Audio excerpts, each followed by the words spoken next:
What if I told you there's a hidden force shaping your entire life? It's not luck, it's not talent, it's something far more powerful. And chances are, you're getting it all wrong. I'm talking about self-esteem, a concept much bigger and more important than you probably expect. Why learn about it? Because you're unlikely to hit a target you cannot see. So I've chosen the amazing book, The 6 Pillars of Self-Esteem by Nathaniel Branden, to help us out. Before you roll your eyes, thinking this is some fluffy feel-good nonsense, let me stop you right there. Self-esteem is the operating system of your mind. Get it right and you will thrive. Get it wrong, and well, you're in for a rough ride. So, what exactly is self-esteem? Branden defines it as the experience that we are appropriate to life and to the requirements of life. It's not a gift you're born with, or to be easily claimed, but actually a pretty hefty achievement of consciousness. Think of self-esteem as the immune system of your consciousness. It may not be as crucial as food and water, but it's pretty analogous to calcium. Absence of it won't kill you, but it surely impairs your ability to function properly. Now here's where it gets wild. Your self-esteem creates self-reinforcing prophecies. What does that mean? When I disrespect myself, I tolerate abuse and send out subconscious signals to increase this behavior toward me, having me experience this bad reality even more. On the flip side, valuing and standing up for myself will induce the appropriate respect in others. An absolute gold chunk of an insight from the book was the observation that people rather want to be right about reality than happy. So, if a person believes they always mess up in relationships, for example, they often sabotage it unknowingly, which results in it blowing up. Now they are miserable, but they were right. When it comes to the composition of self-esteem, Branden actually differentiates between two components. The first being self-efficacy, the consistent experience of oneself as being capable, competent enough for life's challenges, to learn things and to make decisions. It's synonymous with self-trust and self-reliance. In a world in which the total of human knowledge doubles about every 10 years, our security can rest only on our ability to learn. The second component would be self-respect, the natural experience of love, appreciation, and success for your efforts. It means you are worthy as a human being, entitled to be happy, to enjoy life. Short question, which one do you think you struggle with more? Self-efficacy or self-respect? Remember your answer. It will be important later. But then, what does healthy self-esteem actually look like? Branden confidently describes it. A mind that trusts itself is light on its feet.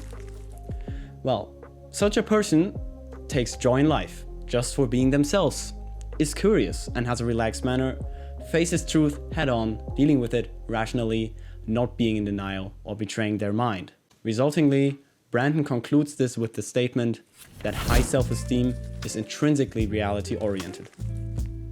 They also trust their intuition, which leaves them more creative.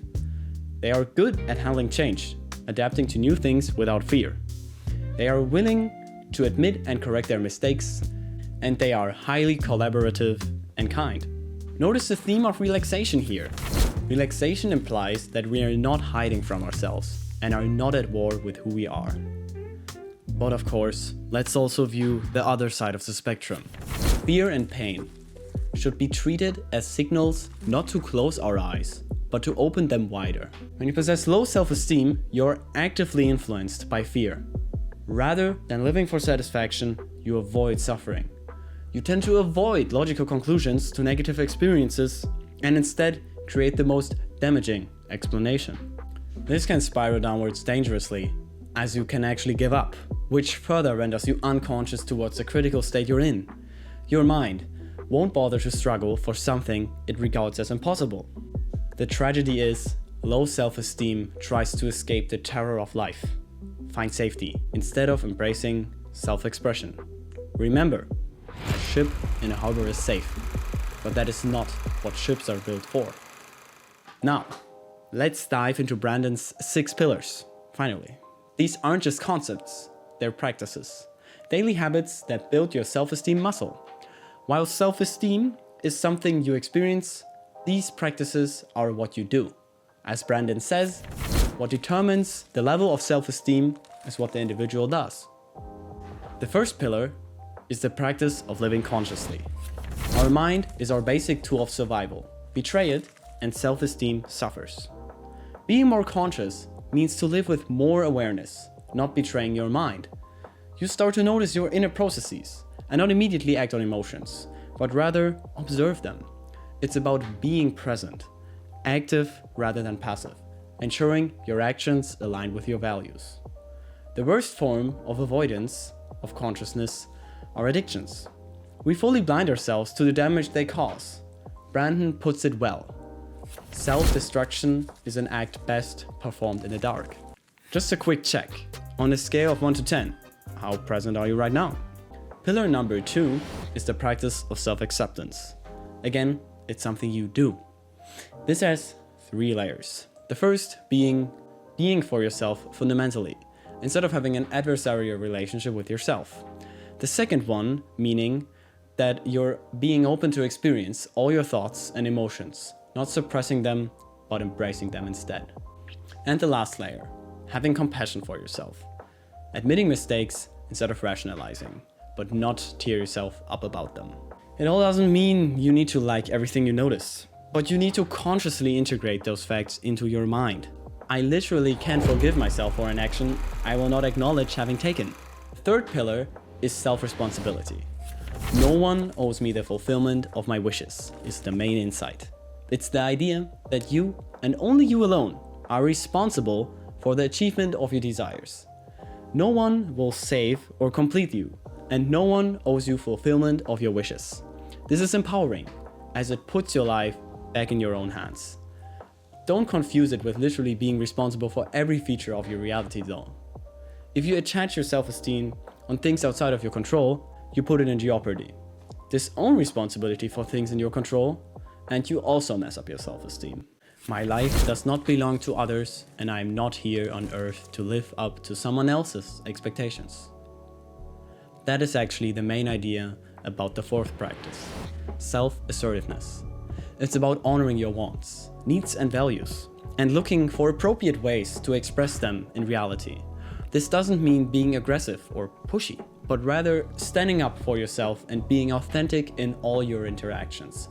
A personal definition would be authentically expressing yourself, really speaking your mind, even if you could fear disapproval. Something to reflect upon.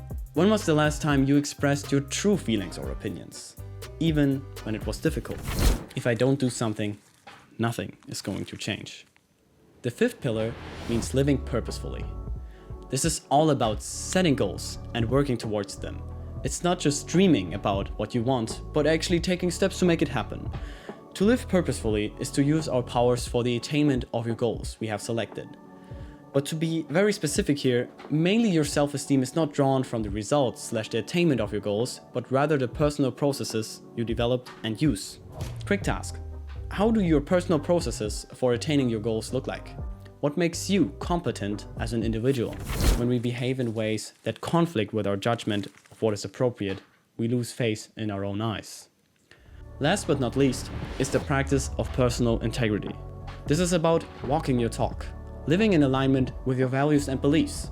It's not just about being honest with others, but being honest with yourself too. If you act against what you regard as right, you act against your judgment. You betray your mind. So there you have it, the 6 pillars of self-esteem. Living consciously, self-acceptance, self-responsibility, self-assertiveness, living purposefully, and personal integrity. These aren't just abstract concepts, but practical tools that both generate and are strengthened by self-esteem.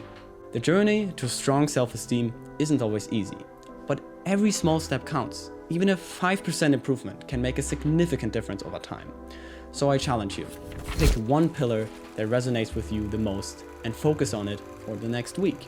Literally notice how it affects your thoughts, actions, and interactions. Building self-esteem isn't just about feeling good. It's about creating a life where you are equipped to handle challenges, pursue dreams, and build meaningful relationships. You're unlocking your potential to live a fuller, more authentic life. To truly grasp these concepts though, I highly recommend reading the book yourself. that one. You will find a link in the description below. So what pillar will you actually start with? Let me know in the comments. And if you found this video helpful, don't forget to like, subscribe, and share it with someone who could also benefit from these insights. Your journey of developing this fundamental advantage starts now.